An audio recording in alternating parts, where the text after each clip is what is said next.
proceed sa purpose of benefit sa item analysis. So, since nana ba mo yung prior knowledge about item analysis? Yes. So, saman, in hand, Mr. Nersa. From kuan sa una sa high school pa kanang gikuan na to ang item analysis para sa makita dito sa mga maestra po nga anong gamay man ang score diri ang item.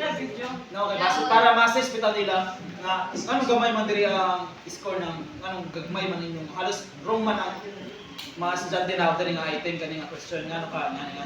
Motang ila balikon pag pangutana para sa mga kuan ba ma-auto bitaw sa mga masulbad ang problema sa kinabuhi. Thank you, Mr. Nersa. So, ang item analysis ko, no, kay sa siya ka-process nga, instead nga, mutanaw lang ka sa total score sa isa ka estudyante, so why not kuan mo taga-specific question ato or answer sa kuan, imong i-analyze kung ano na wrong sila dito, kung anong kuan, sobra ba ka sayon, sobra ka lisod. So, in short, imong i-measure kung sa siya ka-effective. Kasabot ba? Yes. So, gets na rin nyo? Yes, Yeah. ma'am. So, ano ni? Item analysis is a statistical process used to evaluate the quality and the effectiveness of individual tests or the items based on student response. So, mga na to. Kaya bali imong evaluate kung usa ang mga question nimo unsa ka effective. Yeah. Yes na? So, there are key purpose of item analysis. So, first is improving test quality. So, makibasa ka na.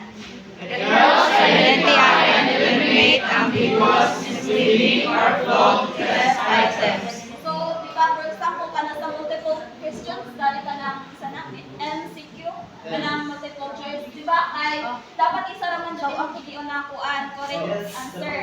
So, kanang when we say ambiguous is, na siya ay possible to na kuan, pwede siya mag-correct dito na question. Nasabot? Yes. So, misleading sad ka lang kuan, galing ka ng mga word galing sa question na may possibility na ma-confuse galing mo mga students. So, mag-ibig sila. So, ang malang mga answer ato, dili na kuan correct ibalik. Dili na correct. So, or misspell, or yung mga kanang multiple choice dito na pilianan is wala siya connect sa question. So, di ba makahatag siya ng distraction? Yes, makadistract siya sa mga students mo. So, tukon po na where imo ang kuan dili kabaya sa tanan. Correct? Yes. Agreement. Sasabot na mo. Yeah. So, assessing item difficulty, pakibasa is Determining if items are truly easy or hard, ensuring an appropriate difficulty level for the test. so like sa itong ginahimo, di ba, na-identify nato kung kinsa to yung mga kuan mga students na kuan above the passing o sa bottom na jud.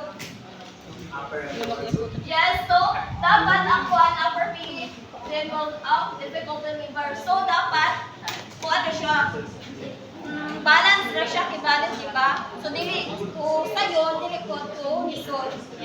So para na-adapt ko yung fairness sa yung mga students. Nasabot ba everyone? Yes.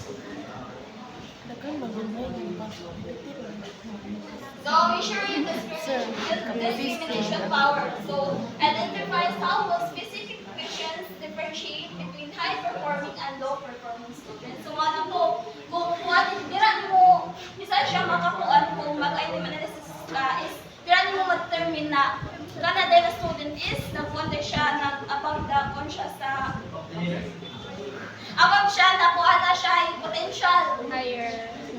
Oo. Dira mo ma-kuan yung bali, sa panahon. Identify. Identify. Identify yung mga questions kung kuan bitaw kanang okay ba siya sa high performing o sa low performing students kay mo man ang purpose sa dito sa discrimination index na kay iba minus man nimo kung naka-correct o nakakuha correct score sa high performing o low performing students ma differentiate nimo kung kanang questions is kanang kung ano siya something like say effective or kanang okay or something Kung napakay oo kung i-understand ba or Thank you, Ms. Morales. So,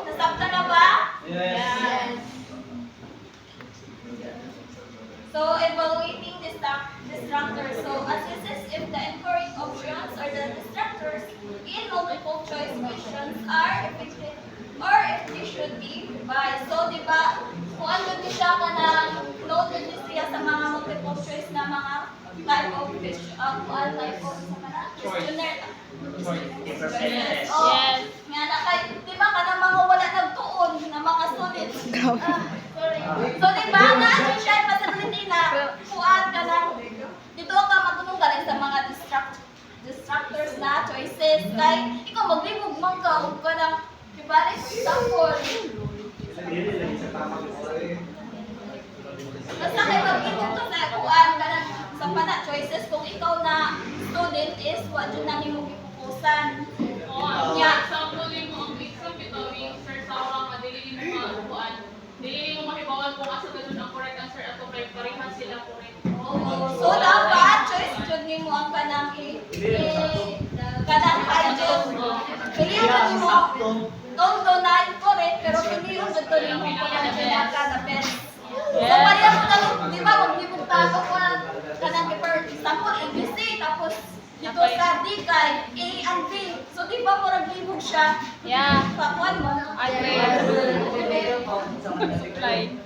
So nasa tama na ba ang kuan evaluating distractors? Yeah. Yes. Wrong. Wala daw question eh. Sa oral daw.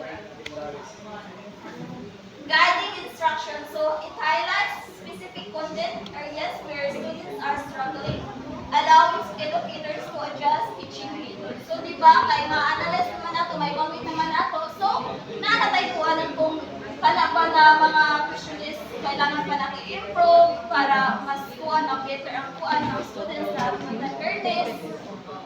Then allow educators to adjust teaching methods. So by item analysis, kabalo ka kung magpaayon-ayon sa mga students kung asa sila mas makasagot.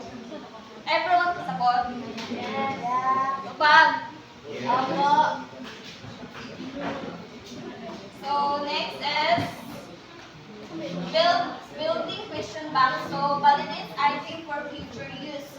Strengthening the overall quality of assessment over time. So, di ba, pagka na mga questionnaire is kuwan siya, basta ka na. So, pwede mo siya gamit in the kuan feature, kibali kay napatunayan naman mo na dili po siya sobrang kakuan. So, and then kuan magka-improve doon siya, di ba? Yeah. Nasabot mo? Wow.